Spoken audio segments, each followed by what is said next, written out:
Hello दोस्तों, मैं नीतू आपका स्वागत करती हूँ इस PYQ रिवीजन सीरीज में। और जैसा कि आप लोगों को पता है, जो भी UGC नेट का तैयारी कर रहे थे उनका आज एग्ज़ाम है।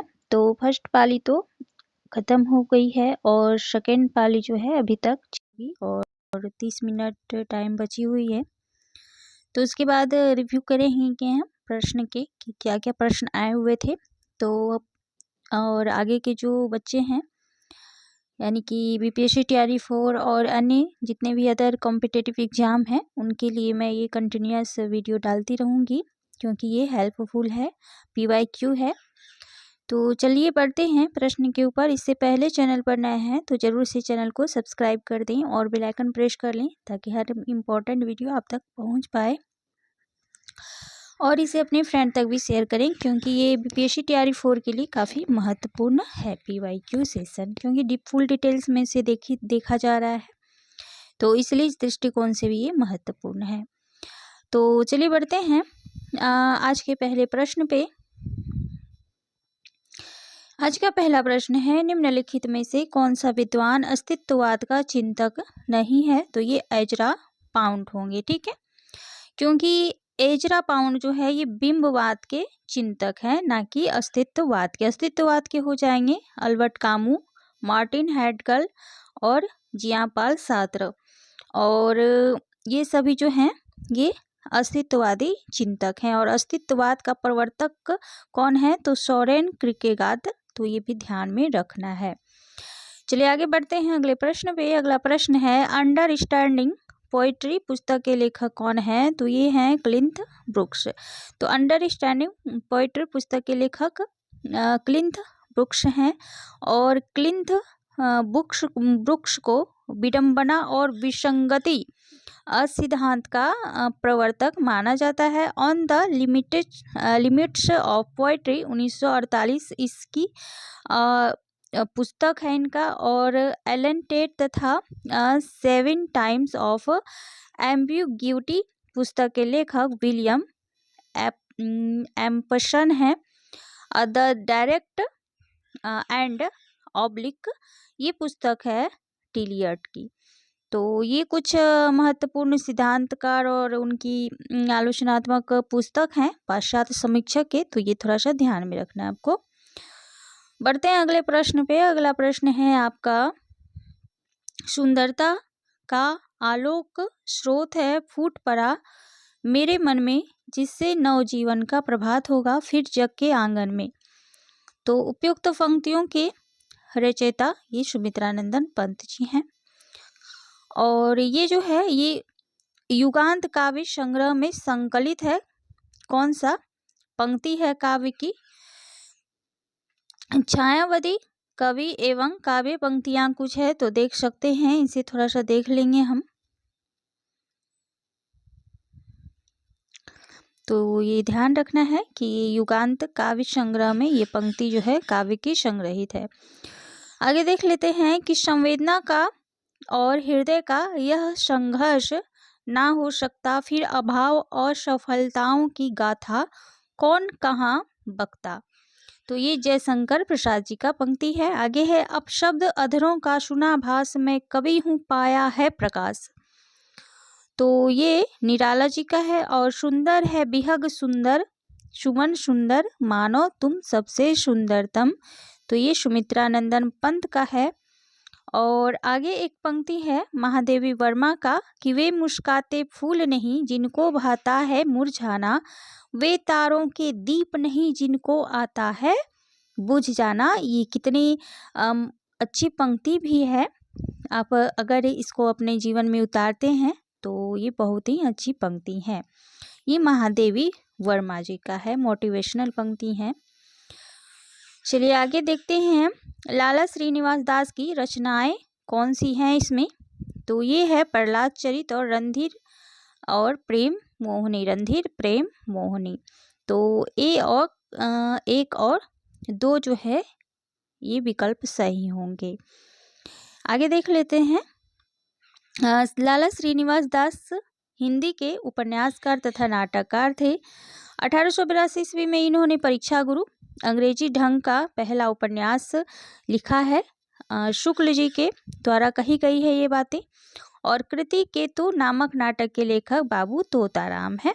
तो ये थोड़ा सा ध्यान रखना है आपको। चलिए आगे बढ़ते हैं। अगला प्रश्न है कि गीत फरोश कविता में भवानी प्रसाद मिश्र कहना चाहते हैं, क्या कहना चाहते हैं? तो यहाँ पर है व्यावसायिकता के कारण आज का कवि अपने गीत बेचने के लिए मजबूर है और आज का कवि ग्राहक की मर्जी के अनुसार गीत लिखने के लिए अभिशप्त है। कवि केवल खुशी के गीत लिखता है, कवि शौक से गीत लिखता है। तो 1 और 2 देखते हैं। हाँ, यही सही होगा क्योंकि 1 और 2 ही होगा सही। चलिए इनकी कुछ काव्य संग्रह देख लेते हैं। भवानी प्रसाद मिश्र जो हैं ये दूसरे शतक के कवि हैं, ये भी आपको ध्यान रखना है। और इनके प्रमुख काव्य संग्रह जो हैं परिवर्तन जिए 1976, चकित है दुख 1968, इद्यनम ये 1977, अंधेरी कविताएं 1968, त्रिकाल संध्या 1978, गांधी पश्यंती 1969, बुनी हुई रस्सी 1971। तो ये इनके आदि उपन्यास काव्य संग्रह हैं। आगे बढ़ते हैं अगले प्रश्न की तरफ। क्या है? विकथन दिया गया है और कारण दिया गया है। वीर कर्म से अलग वीरत्व का अस्तित्व नहीं है। तो ये बिल्कुल सही है। और क्योंकि वीरत्व की अभिव्यक्ति कठोर साधना में होती है। तो ये कारण जो दिया गया है ये बिल्कुल सही है। तो ए होगा, बी ऑप्शन नहीं होगा, ए ऑप्शन होगा। तो ए और आर दोनों सत्य हैं और आर एक ही सही व्याख्या कर रहा है यहाँ पर। आगे बढ़ते हैं। अगला प्रश्न क्या है कि किसी वस्तु के प्रत्यक्ष ज्ञान या भावना से हमारी अपनी सत्ता के क्रोध का जितना ही अधिक तिरोभाव और हमारे मन की उस वस्तु के रूप में जितनी ही पूर्ण परिणति होगी उतनी ही बढ़ी हुई हमारी सौंदर्य की अनुभूति कही जाएगी। यह कथन किसका है? तो ये शुक्ल जी का ही है। यह कथन आचार्य रामचंद्र शुक्ल जी का है और शुक्ल जी प्रसिद्ध साहित्यकार हैं। और इनकी प्रसिद्ध रचना कौन सी है? तो हिंदी साहित्य का इतिहास, जिसे आप पढ़ते हैं 1929 ईस्वी में इन्होंने प्रकाशित हुआ था इनका। और यशपाल कृत झूठा सच उपन्यास की केंद्रीय विषय क्या है? तो इसमें तो विभाजन की त्रासदी है ही, नारी की व्यवस्था शोषण, तो ये नहीं होगा, ये तो होगा ही। आगे देख लेते हैं ऑप्शन क्या है। सांप्रदायिक दंगे, ये तो होगा। भारत छोड़ो आंदोलन, ये नहीं होगा। तो 1 और 3 होंगे। चलिए आगे देख लेते हैं। ये उपन्यास जो है 2 भागों में है। 1958 प्रथम भाग और दूसरा भाग जो है 1960 का है। यशपाल प्रगतिवादी या मार्क्सवादी विचारधारा के उपन्यासकार हैं। ये भी इनके ध्यान रखना है कि कैसे उपन्यासकार थे।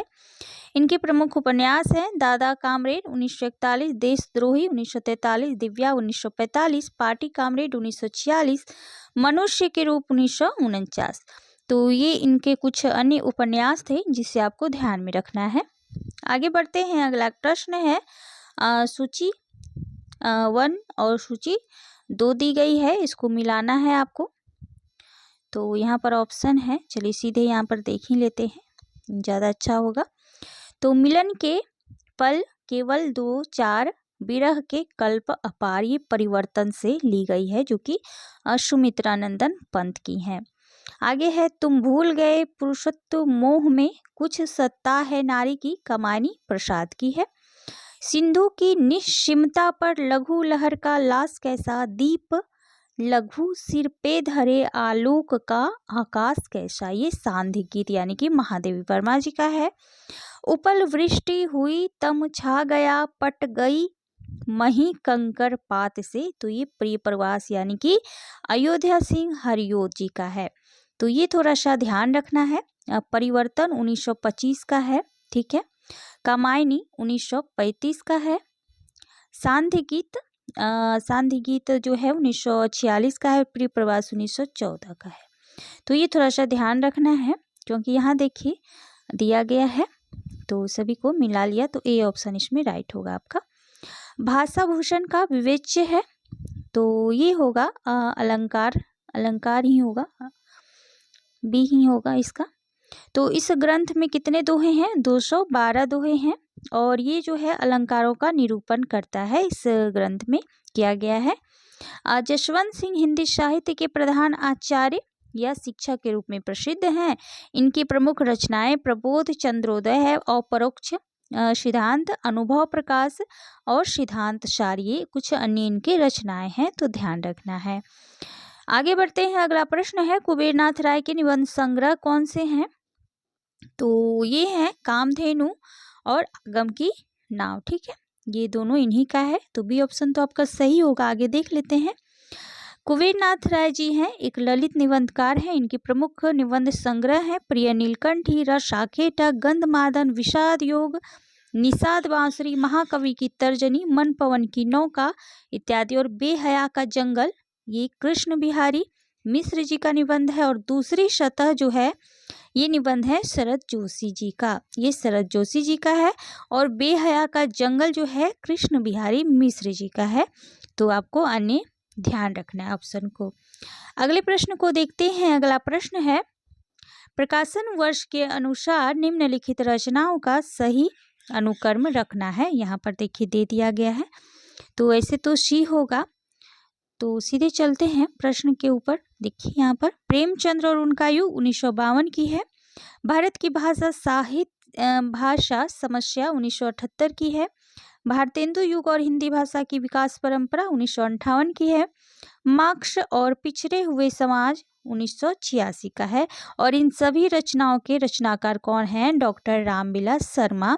तो कितना ये महत्वपूर्ण है डॉक्टर रामविलास शर्मा। तो इनकी कुछ 20-25 रचनाएं हैं, आलोचनात्मक कृतियां हैं, उसे थोड़ा सा ध्यान में रखना है आपको, क्योंकि प्रश्न पूछे जाते हैं यहाँ से।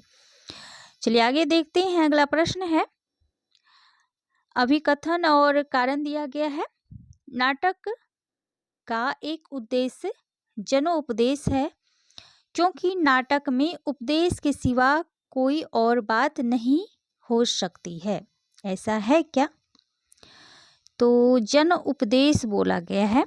तो देख लीजिए यहाँ पर सी ऑप्शन है। सी ऑप्शन में क्या है? ए सत्य है लेकिन आर असत्य होगा। तो निगेटिविटी यहाँ पर दिखाई गई है कि क्योंकि नाटक में उपदेश के सिवा और कुछ नहीं हो सकता है, तो ये गलत है।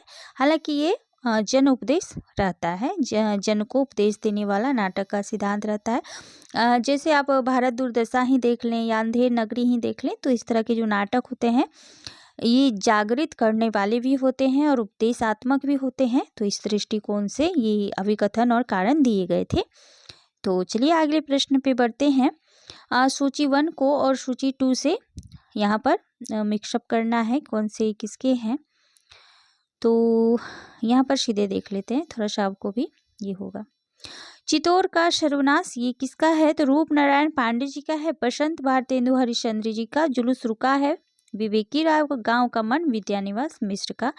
जितने भी आपको नए नए रचनाएं दिख रहे हैं ये आपको एकदम से ध्यान में रखना है, और जो पुराने पूछे गए प्रश्न हैं वो तो आपको ध्यान ही रखना है, लेकिन अगर कुछ नया दिख रहा है तो तुरंत से उसको नोट डाउन कर लें आप, तो सहायता होगी इससे।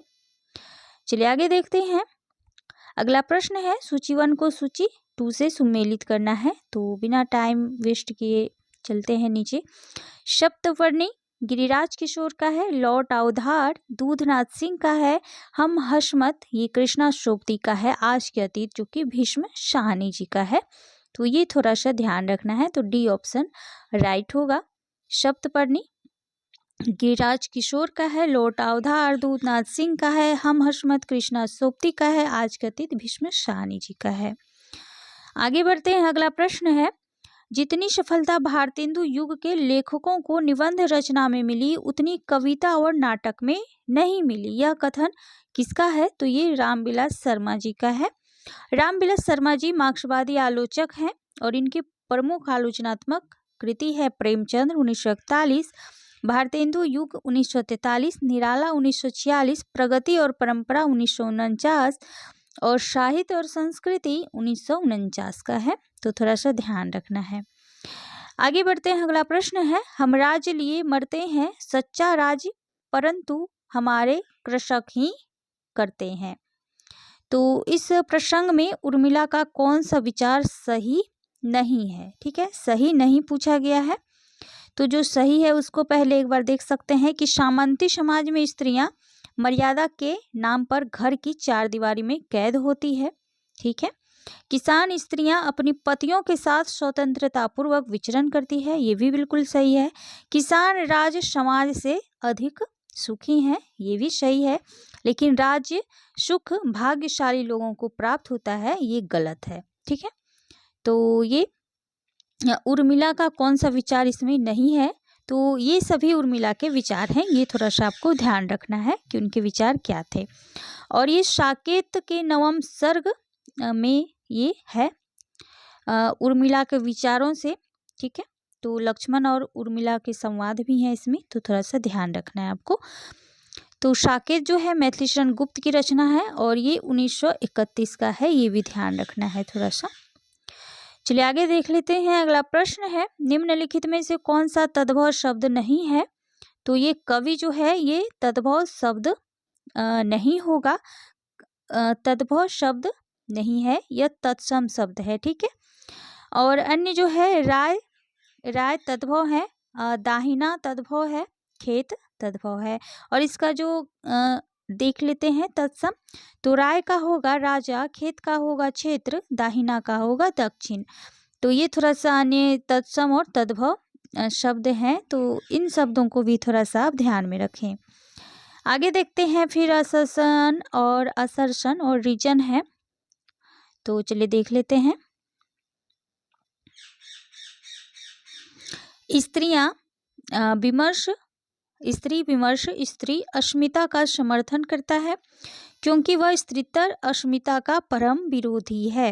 अब देखिए कि किस तरह के हैं, तो फिर वही होगा कि ए तो सत्य है लेकिन आर असत्य होगा, तो सी ऑप्शन सही है क्योंकि गलत ही दिया गया है आर। तो आगे के उपन्यासों के पात्र हैं, तो ये सरस्वती और भुवन तो होंगे। ये भुवन जो है नदी के द्वीप से है और सरस्वती जो है ये शेखर एक जीवनी के पात्र हैं। और राधिका और प्रशांत ये थोड़ा सा देख लेते हैं आगे।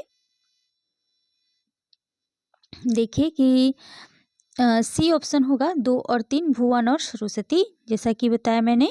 तो सरस्वती जो है ये शेखर एक जीवनी की पात्र है और भुवन जो है ये नदी के द्वीप का है। ठीक है, अन्य देख लेते हैं शेखर, शारदा और शशि, ये भी शेखर एक जीवनी दो भाग जो है, प्रथम भाग की नहीं दूसरे भाग की ये पात्र हैं। और नदी के द्वीप में भुवन, रेखा, गौरा, चंद्रमाधव ये पात्र हैं और अपने अपने अजनबी इसमें सेल्मा और युका 2 महत्वपूर्ण पात्र हैं। अन्य पात्र भी हैं लेकिन ये प्रमुख है, तो ध्यान में रखना है इसे। चलिए अगले प्रश्न पे बढ़ते हैं। अगला प्रश्न है, निम्नलिखित में से मैलांचल उपन्यास के पात्र हैं? तो कमला तो होगा ही और ये सहदेव मिश्र भी होंगे। ठीक है, तो चलिए आगे देख लेते हैं। अन्य पात्र हैं मैलांचल के बालदेव, बावनदास, कालीचरण, लक्ष्मी, कमली, राम खिलावन, रामदास, सेवादास, राम कृपाल सिंह, डॉक्टर प्रशांत, तहसीलदार वासुदेव आदि ये जो है मैलांचल के पात्र हैं। और इनके जो लेखक हैं फणेश्वर नाथ रेणु हैं। यह प्रथम आंचलिक उपन्यास भी है जो कि 1954 में प्रकाशित हुई है, तो ध्यान रखना है। चलिए अगले प्रश्न को देखते हैं। रामचंद्र शुक्ल के अनुसार शिव सिंह सरोज में गिनाए गए ग्रंथ कौन से हैं? तो एक है राम सतसई और दूसरा है करवा होगा, ये करखा दिया गया है। ये रामायण तो करखा, ठीक है, करखा रामायण है। तो इसका जो शब्द है एक अन्य जगह कुछ और है, तो इसे थोड़ा सा ध्यान से कीजिएगा। तो ये जो है ये शिव सिंह सरोज में गिनाए गए ग्रंथ हैं। चलिए आगे प्रश्न को देखते हैं। अगला प्रश्न है, मैं चाहता हूँ कि साहित्य संबंधी धारणाएं वास्तविक साहित्य में विश्लेषण के आधार पर बनाई जाए। यह पंक्तियां एक साहित्य की डायरी के किस प्रकरण से ली गई हैं? तो ये तीसरा छंद से लिया गया है, जिसके लेखक हैं गजानन माधव मुक्तिबोध एक साहित्यिक डायरी के लेखक हैं। आगे बढ़ते हैं, अगला प्रश्न है सूची 1 को सूची 2 से सम्मिलित करना है। तो सीधे चलते हैं क्योंकि टाइम में ऐसे जाता है। तो होली है, ये प्रताप नारायण मिश्र जी का है। पीछे मत फेंकिए, ये बालकृष्ण भट्ट का है। मेरी जन्मभूमि हजारी प्रसाद द्विवेदी का है। और परंपरा बंधन नहीं विद्यानिवास मिश्र जी का है। तो ये थोड़ा सा ध्यान में रखना है इन पंक्तियों काव्य संग्रह को। चलिए आगे देख लेते हैं। देखिए यहाँ पर थोड़ा सा दी गई है, यहाँ पर डायरेक्ट हम लोग देखेंगे। देखिए, प्रकृति जाके जोई अंग परी, श्वान पूछ कोटिक जो लागे, सुधी न काहू करी। ये सूरदास जी का पंक्ति है।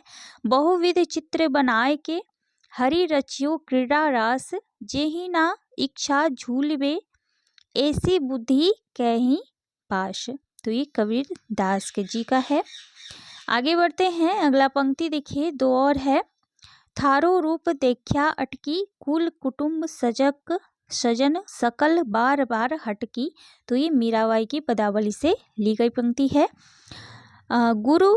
गुरु नित्य मोहि प्रबोध दुखित देखी, आचरण मम मोहि उपजई अति क्रोध, दभंग नीति की भावही। तो ये तुलसीदास जी का है।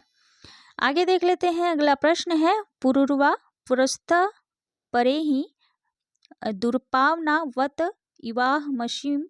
उर्वशी का 3 अंग इस बीज भाव पर केंद्रित है। इसका स्रोत कहाँ से लिया गया है? तो ये ऋग्वेद से ली गई है। ठीक है, तो ये पंक्ति जो है इसका सोर्स जो है ऋग्वेद से ली गई है। अर्थात हे पुररवा, तुम अपने घर को लौट जाओ, मैं वायु के समान दुष्प्राप्य हूँ। उर्वशी के ये 3 अंक से इस बीज भाव का जो केंद्रित किया गया है ये 3 अंक में है। और इसका स्रोत जो है ये ऋग्वेद है। और उर्वशी महाकाव्य के रचयिता कौन है? तो ये दिनकर जी हैं। इसमें कुछ 5 अंक इसमें है। उर्वशी में कितने अंक हैं? तो 5 अंक हैं, ये भी ध्यान में रखना है आपको। और ये 1961 की रचना है। चलिए अगला प्रश्न है, सूची 1 को सूची 2 से सम्मिलित करना है। तो डायरेक्ट यहीं पर देख लेते हैं। श्रृंगार मंजरी जो कि चिंतामणि का है, साहित्य सार जो कि मतीराम का है, रस सारांश जो कि भिखारी दास का है, और प्रेमचंद्र का जो कि देव का है। और यहाँ से आपके बीपीएससी तैयारी टीजीटी पीजीटी 6 to 8 यहाँ से प्रश्न पूछे गए हैं इस बार ही बीपीएससी तैयारी 3rd में। तो थोड़ा सा आपको ध्यान से देखना है इसे। निम्नलिखित में से कौन सी भाषा आर्य भाषाओं में शामिल नहीं है? अब देखिए कि इस तरह के प्रश्न 2-3 बार पूछ लिया गया है, फिर भी देखिए फिर ऑप्शन में अरबी रखा गया है। तो ये अरबी जो है ये आर्य भाषा में शामिल नहीं है, जबकि यूनानी, लैटिन तथा फारसी आर्य भाषा वर्ग में शामिल है। आगे प्रश्न है अगला कि निम्नलिखित में से कौन से उपन्यास अमृतलाल नागर द्वारा रचित नहीं है? तो यहाँ पर जो है सीमाएं टूटती है, एकदा नैमिषारण्य, और यहाँ पर ऑप्शन देख लेते हैं 1 और 4। ये नहीं होगा, सीमाएं टूटती है। और कथा कहो उर्वशी ये अमृतलाल नागर द्वारा रचित नहीं है। सीमाएं टूटती है श्रीलाल शुक्ल जी का है।